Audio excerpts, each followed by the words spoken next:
going to be on vaccines. We may touch on just some other immunological principles that allow us to do some other lab tests and assays. But again, we'll focus on vaccines today. So what you really need to know, or like I said, the main focus is going to be immunization or vaccines. We're going to talk about two major categories. And then hopefully you guys can already appreciate this, but we still will cover why this is important. The immunological testing types and strategies.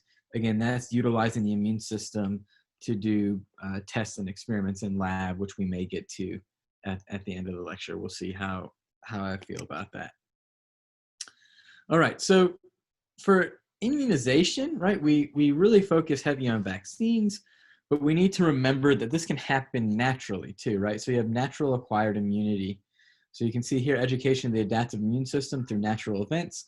So this would be like someone coming in, sneezing on you, right? You getting an infection or getting illness from that sneeze, right? So that could be COVID. Your body responds and you are now immunized, right? Hopefully naturally immune. Again, we're talking about COVID. We don't know how long that lasts, but theoretically you are, right? Artificial acquired immunity, right? This is the mimicking of natural events to educate the adaptive immune system. That's a fancy way of saying a vaccine, right? So you're essentially tricking the immune system into responding to something, and you'll see this in a minute, that is similar to a weakened version or a component of a pathogen, right? So artificial acquired, you're tricking essentially the immune system into a response that's then going to give you immunity to whatever pathogen or infection you're trying to protect from. All right, so just a couple other categories, right? Here you can see active immunity and passive immunity. The big difference here, before we get into even a couple other subsections you can see, is active immunity is your immune system responding, right, to fight a pathogen or to fight an infection. Passive immunity is you utilizing someone else's immune system in order to fight an infection. All right, so we had mentioned earlier in the semester the convalescent plasma treatment, right, where you take the plasma from somebody that survived from COVID, right, or they've tried it with Ebola, all right, and so theoretically in their plasma you have antibodies that protect against that disease, and so you take that patient's plasma, you then give it to a patient that's currently fighting the disease, and you infer protection upon them, all right, so that's an example of passive immunity. Again, active immunity, we just kind of went over both those scenarios. Someone sneezes on you, your immune system responds to that pathogen, or I'm sorry, natural active, right, and natural exposure. Artificial active is going to be that vaccine, all right? You can see in the other category, natural passive. This is going to result from a child that is breastfeeding, all right? Remember, IgA is the primary antibody that passes through breast milk. Also, an example would be IgG, right, passing across the placental barrier, so that's natural passive. Artificial passive, again, that would be like that convalescent plasma treatment. If any of you have stepped on a rusty nail, right, and it's been more than 7 years since your tetanus vaccine, one of the things they may actually give you are just a direct dose of antibodies to the tetanus toxin, right? So that would be an example. If any of you have been bitten by snakes,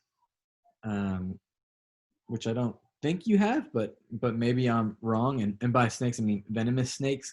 When you've had to get an anti-venom, right? An anti-venom is an example of, it basically contains antibodies to that venom, right? And so that's generated actually in an animal.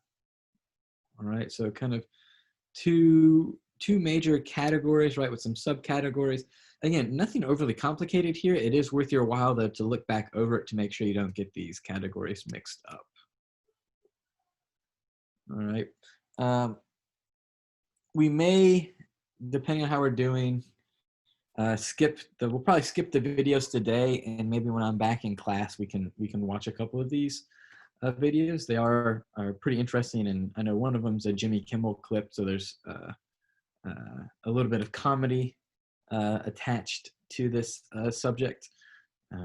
So don't worry about those right now. We may get to them. All right.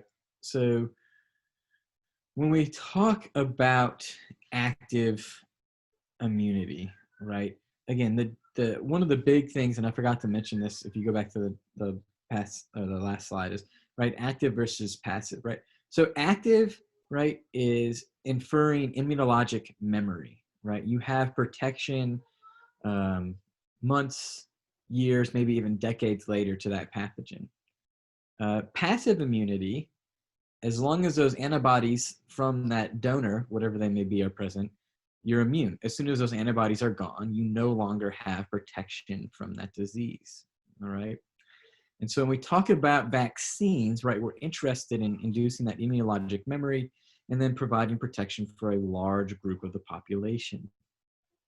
You've heard, right, during this COVID pandemic that, you know, one of the things that we want is herd immunity.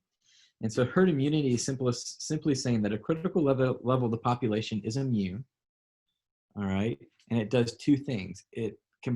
Well, first it slows, and then it hopefully completely stops the spread of the disease. And importantly, it also, you can see there, protects individuals that are susceptible that may not be able to get vaccinated for a variety of reasons.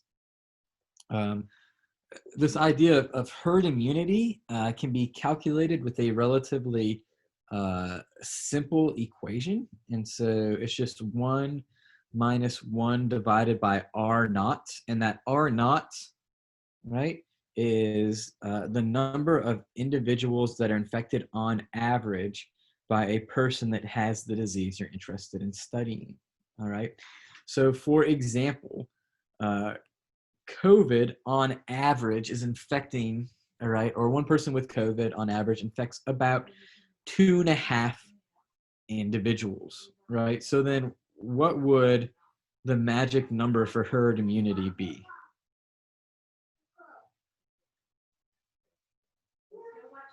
Can someone do that calculation quick?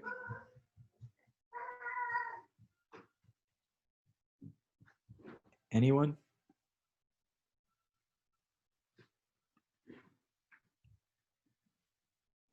0.6. 0.6, right? And so what that comes out to, right, is saying that 60% of the population has to be immune. Now, that can be immunity from a vaccine, or that can be immunity from natural infection. Now, what's really interesting, and I might post this article for you guys to just look at, I'm not going to require it as a reading, is, you know, that even for COVID, that number might not be entirely accurate. All right. What are some of the things that you guys can think of that kind of make that maybe not so simple of a number to figure out, that we know about COVID or we know about people? Well, right now we're socially distanced. Wouldn't that number be higher because it might not be just 2.5 individuals? Right. So social distancing really matters. And the one article I was just mentioning kind of looks at that. And so that would actually potentially lower that threshold. What else can you maybe think of that complicates that when you think about maybe our population densities in places?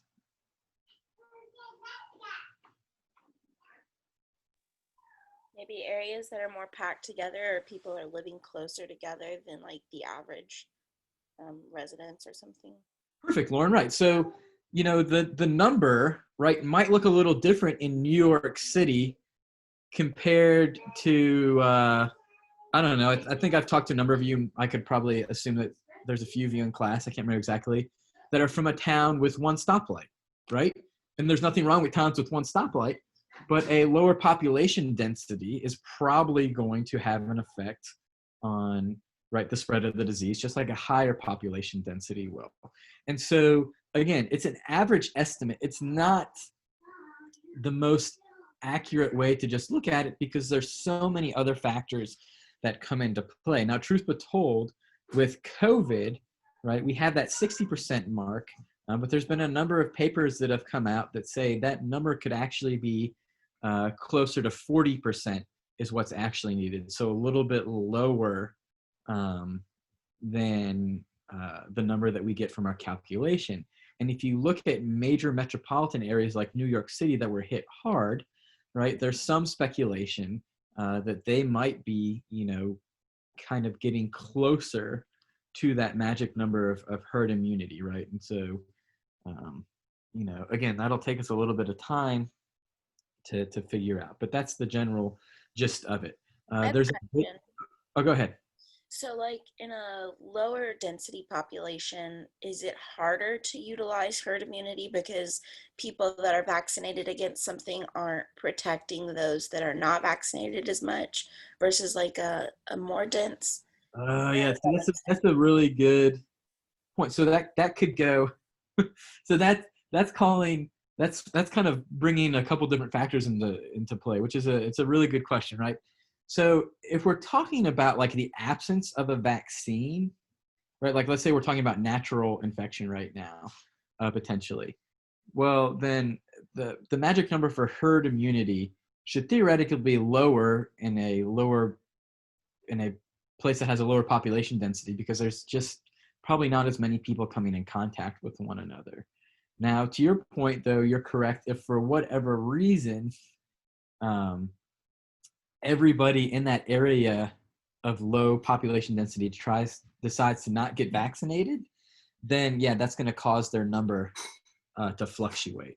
So, I mean, to Lauren's point there's just so many kind of different factors that come into play that it makes it really hard to get a definitive, well, as soon as you hit, this percentage, then you're good. All right.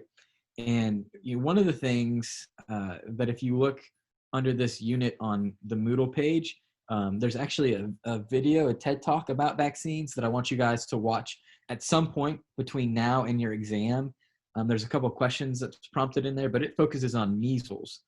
And measles actually, to hit that herd immunity, I think you need about 95% of the population vaccinated. And that's because a disease like measles spreads really, really easily. I think one person infects on average 6.5 other people, right? So you can see how pathogen to pathogen, right? There's not a magic number. So again, it could be 40 to 60% for COVID. It's 95% for measles, right? So it just depends on the pathogen, and right, there's just so many things that come into play. So that number is a little tricky, but that calculation at least gives you kind of a simple way to at least address it to start.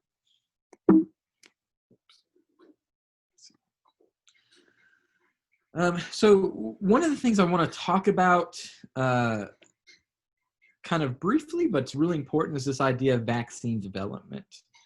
All right, and so you'll see here the different steps that occur, right? And so first, step one is you have to choose your target, right? What are you trying to target on that pathogen?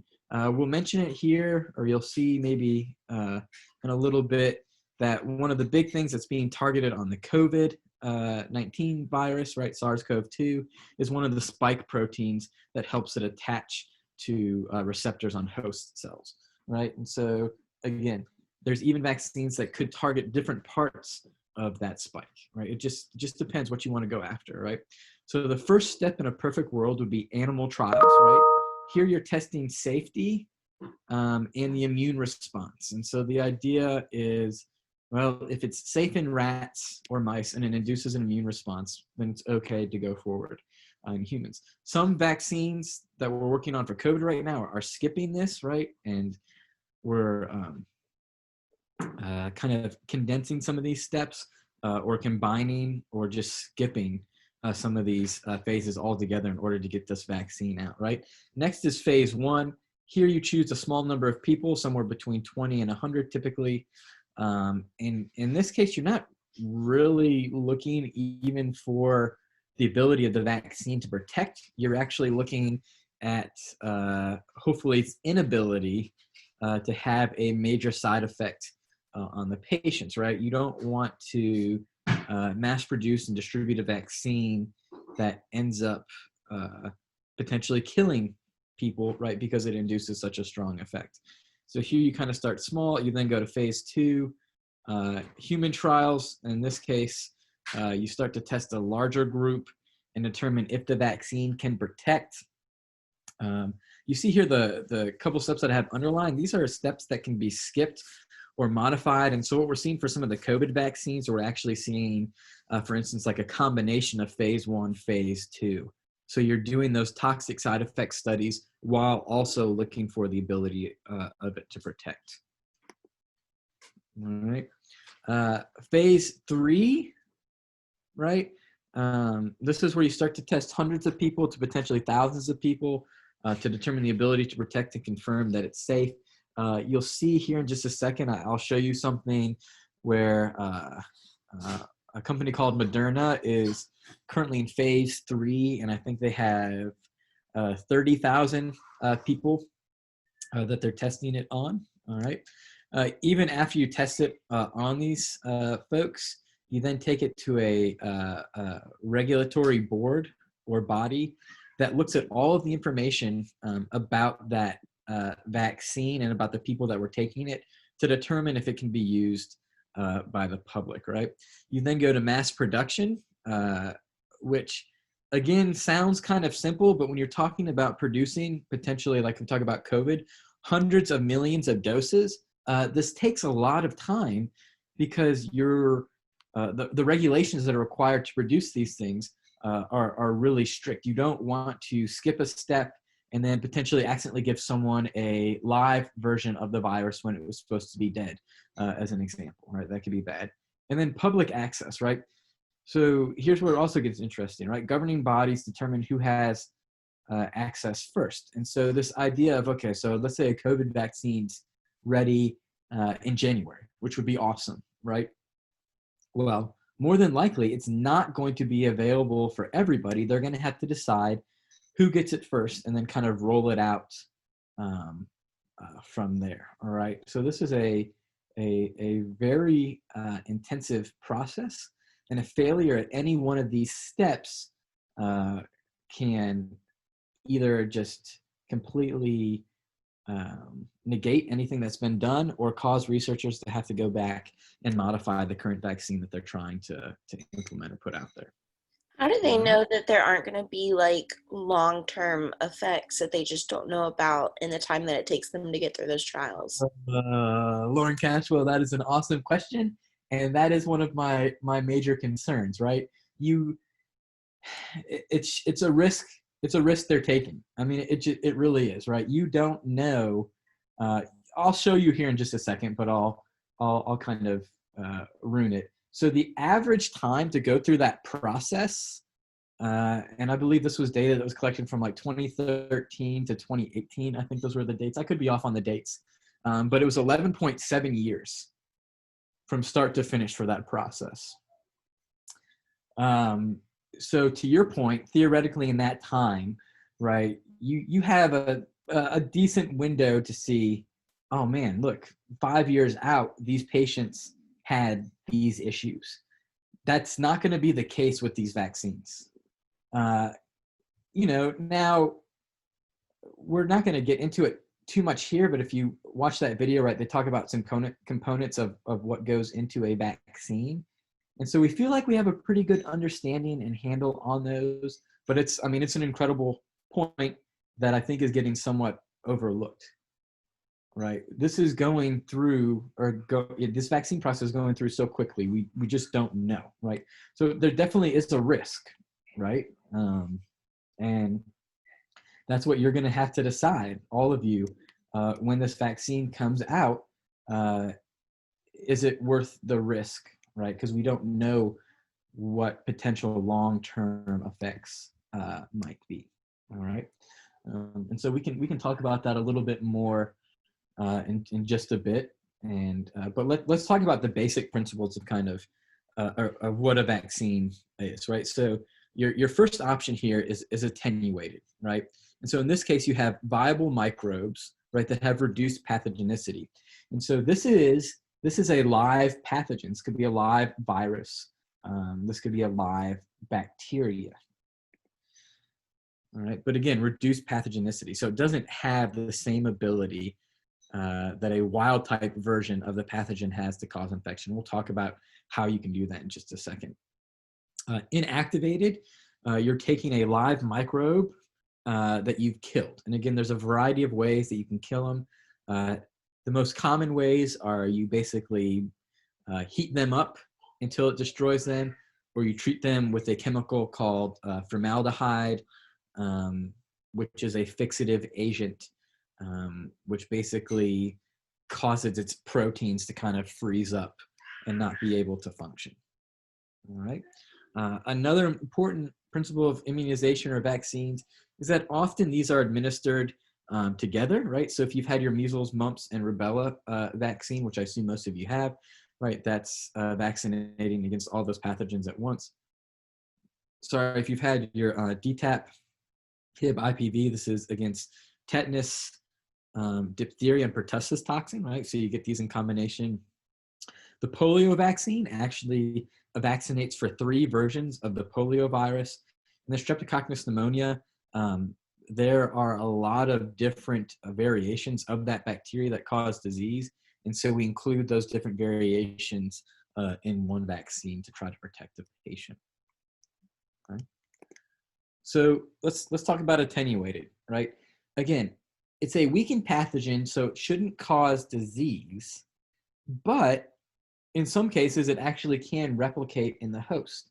And this is a good thing because it causes a more robust response by your immune system, right? So your immune system interacts with it like it's a normal pathogen, all right? And so this is going to increase the effectiveness of the immunologic memory that you're hopefully generating, all right? And again, this is an important kind of principle of vaccines, because here, again, you're taking a non-pathogenic strain, but, all right, the memory that's produced will protect against a pathogenic strain, right? So this is good, right? You can take something that's not going to cause disease, or right, I could say might cause a very, very mild form of the disease, and it protects, right, against a very pathogenic strain of whatever it is you're looking at, okay? And so, you know, how do we kind of make these non-pathogenic? So one of the things is that we're looking for mutations, right? So in some cases, it's true. Mutations can be bad. They can make something more pathogenic. Mutations could also change or alter something and make it less pathogenic. And so this could be a version of the pathogen we could use, right? Sometimes what we'll do is we'll grow them in animal cells, all right? You know, I don't know, choose your favorite animal. It's probably not necessarily used, but if you grow a pathogen in a horse, that pathogen then adapts to attaching to receptors that are on horses' cells, all right? You pull that pathogen back out of the horse and you inject it into yourself. You are not a horse, and so that pathogen is not going to be as effective at causing disease in you, but it still may be able to generate a little bit of immune response that gives you immunity, all right? Again, kind of with this idea of mutations, we now have the ability to genetically manipulate different pathogens, and so we can try to remove genes that make them really pathogenic. We can try to add things that maybe limit their pathogenicity, right? So this is kind of all done in a laboratory setting, all right? So again, the idea being, hey, we want it to be alive. We want it to actually be able to infect, but we don't want it to necessarily cause disease, all right? So advantages of attenuated vaccines. Again, these typically take only 1, maybe 2 doses because they are interacting with your immune system and causing and being able to replicate, right? What's really interesting too about these, in some cases, they can actually spread to other individuals because they're capable of causing an infection that's not severe, right? You could pass it on, right, to the person sitting next to you. And so this is kind of advantageous because one person could potentially vaccinate a couple other people just by interacting with them. Again, kind of a cool tool to push us towards herd immunity, right? Disadvantage, you can't give these to immunosuppressed patients. Again, these pathogens are attenuated, so they're still alive. They can still cause infection. And if your immune system's weak, it might not be able to hold them in check, all right? Can't be given to pregnant women. Not surprising. Again, the baby's immune system is somewhat limited, and the mom's immune system is stressed out just from the energy that's being devoted, right, to that growing baby. All right. And again, I'll say immunosuppressed patients, right? This could be someone with an autoimmune disease. This could be someone that is undergoing or has recently undergone some type of chemotherapy, right? Or someone that's had a, major surgery and, their body is just stressed out or is devoting a lot of energy to healing after surgery and not necessarily has the resources to devote to a pathogen, right? These need to be refrigerated because they are with a live pathogen. So those of you that are interested in medical missions or missionary medicine, right, some of the places you go might not have great refrigeration or electricity, so that makes it challenging to distribute attenuated vaccines. Okay? Can I ask a question really quick? You may. So before you're talking about how attenuated they could spread to other people, is that what shedding is? Like, if you're shedding the virus? like I've read about like when you get vaccinations, it could cause shedding and spread to other people. Is that what that is? Yeah, so that would be kind of one of the things that it's inferring, right? It's when you shed those attenuated viral particles or whatever and someone else encounters them, yes. Okay, thank you. You're welcome, Alanis. All right. So just some common attenuated vaccines. So MMR, rotavirus, which you probably hopefully got all these when you were a kid. Smallpox is not actually something that you get vaccinated for unless you're in the military or doing smallpox research. And we might talk about this later in the semester. It's actually using a virus that's related to smallpox, not the actual smallpox virus. Chickenpox, which some of you may have had. I mean, I'm I'm 35, right? And for me, this was not a vaccine that was common. I can't remember. I had some students look up in the summer when this became kind of a normalized thing. So most of you maybe had your chickenpox vaccine, but some of you may have not. Yellow fever, again, maybe depending on what areas of the world you've been to, you may have had this one, you may have not. And shingles, which you should not have been vaccinated for because shingles is caused by the chickenpox virus. Typically doesn't appear until you're much older. And so it's not recommended that you get the shingles vaccine until you're in your 50s or 60s. Mm-hmm. So let's talk about inactivated vaccines, right? So these are unable to replicate in the host, right? They are a dead pathogen or they are a component of a dead pathogen, right? So the way I kind of like to think of it is, you could take the whole pathogen and it could be dead and you can introduce it to the system. You could take the pathogen and you could basically chop it up and take individual components of that pathogen, right? So if you talk about the pathogen as a person, right? You could chop it up and you could inject the fingers of that pathogen into somebody, right? It's not going to cause an infection, but it's still part of the pathogen that could induce immune response, right? Unfortunately, it's limited, right? It's not replicating. It's not drawing the attention of the immune system like the attenuated vaccines would, all right? So that's why if you've heard of an adjuvant, so an adjuvant is something that you add to a vaccine in order to basically signal or draw the attention of the immune system, right? So the one that's commonly used is allium, right? So it's made of aluminum hydroxide and aluminum phosphate. Again, the quantities of these that are found in vaccines are very, very, very small. Again, sometime soon, go and watch that TED Talk.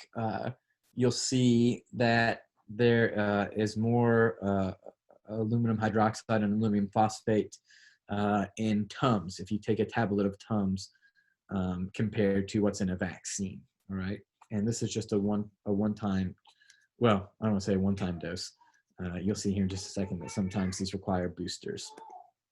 All right. Oops, sorry, this didn't quite work.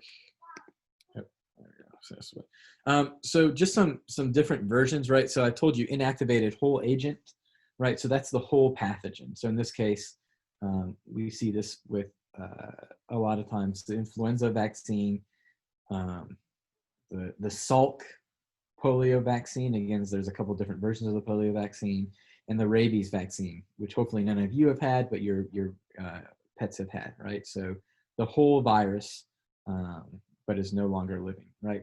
You could also take the toxoid, right? So a modified version of the toxin of some of these pathogens that cause disease. And so a toxoid or toxin's not alive. You take a version of that, you vaccinate against that. We also have subunit polysaccharide and conjugate. So basically, you know, this is a small component of that pathogen. So you can imagine if we've chopped it up, is you're taking those small little bits.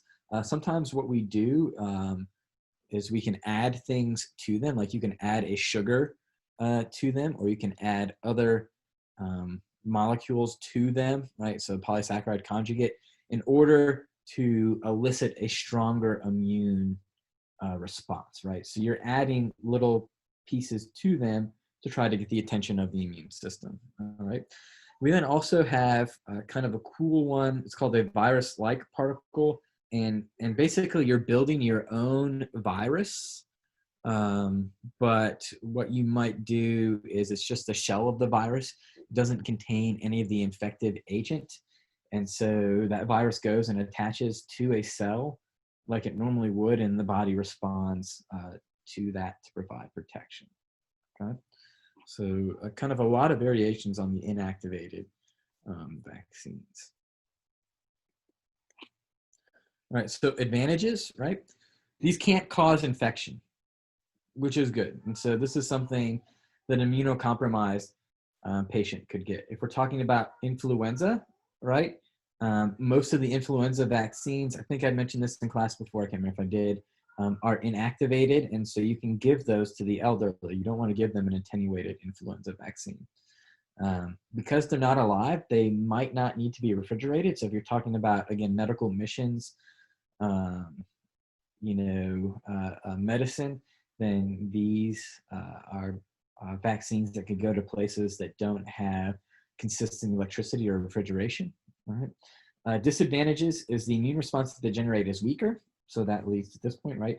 They might require boosters. So you might have to go in and get a couple subsequent shots down the line to elicit a response that produces enough immunologic memory. And again, the adjuvants are a good thing because they draw attention to the vaccine, but in some patients, right, for a variety of reasons, they can cause a strong inflammatory response.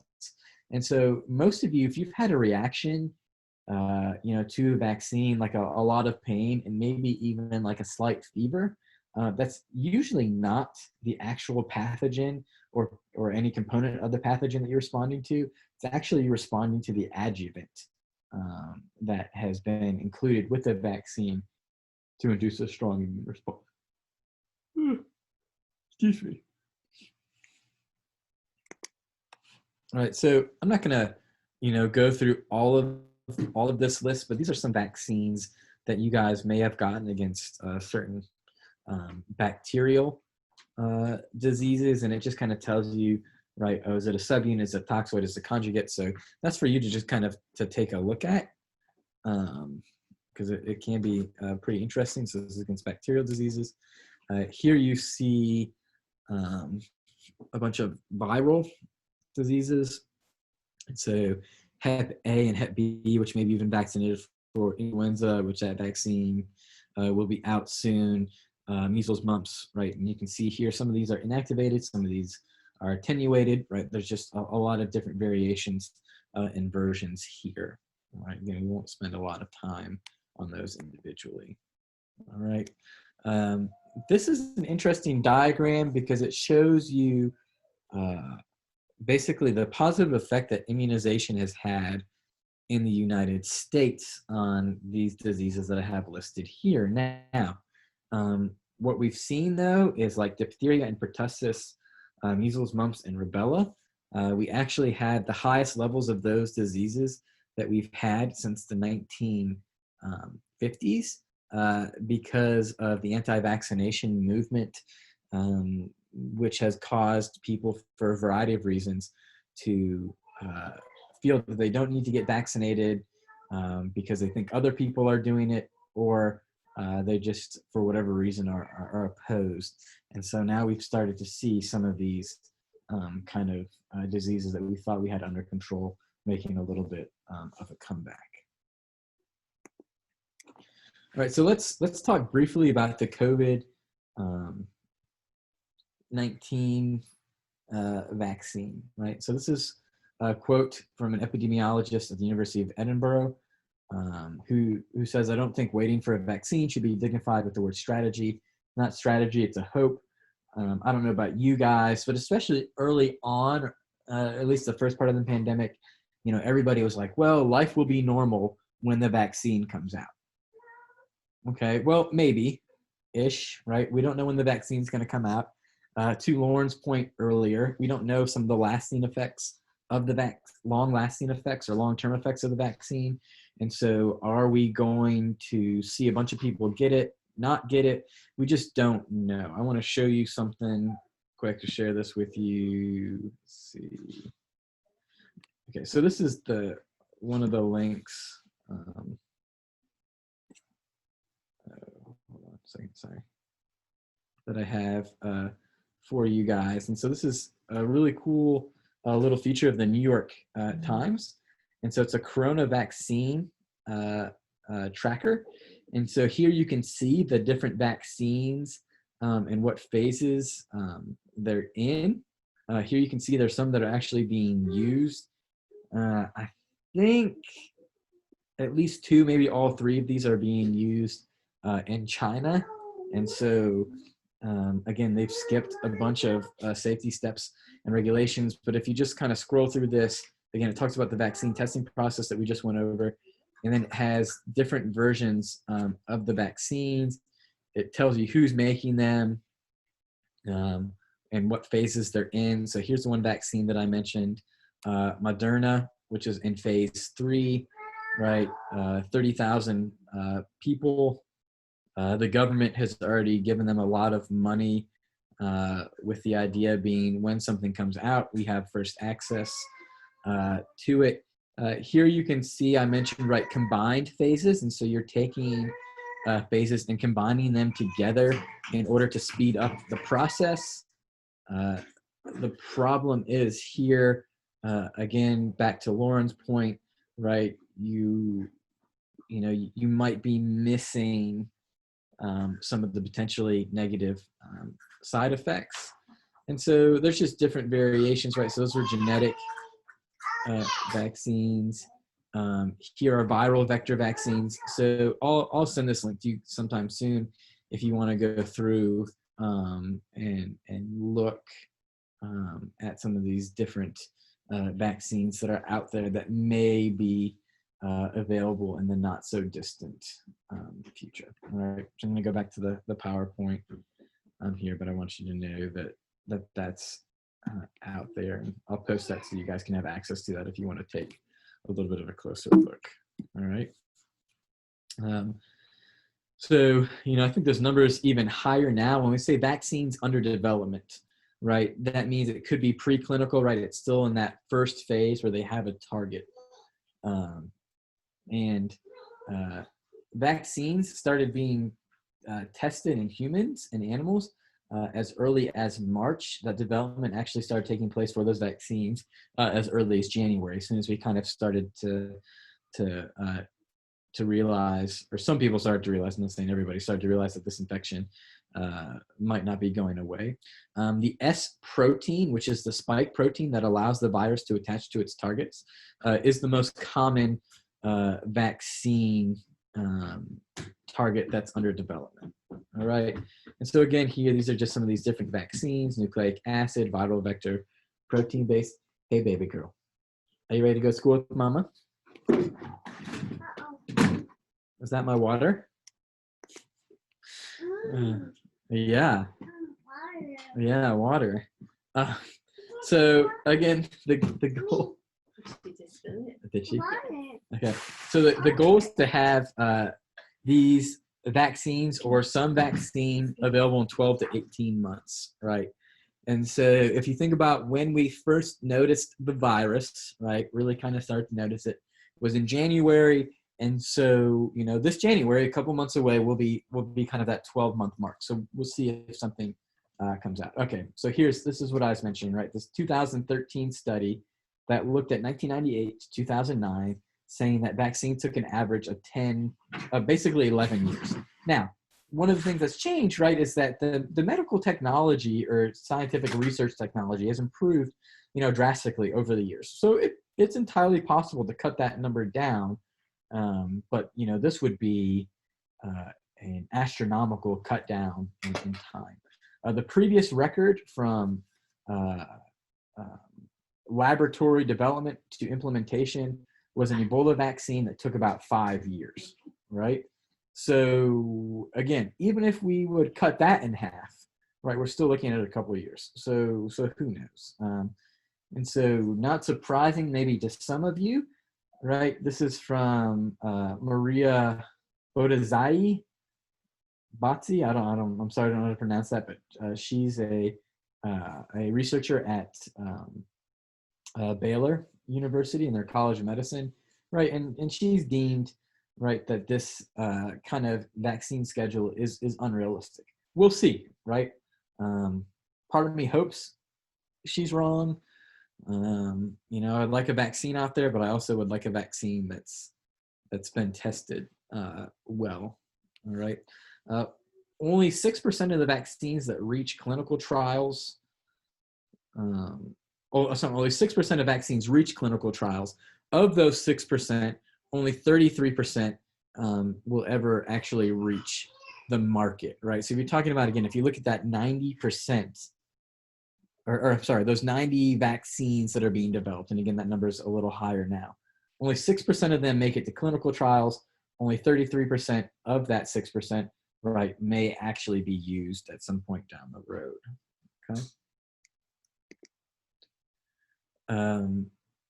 You know, so things to consider with the COVID vaccine, right, is, you know, I told you,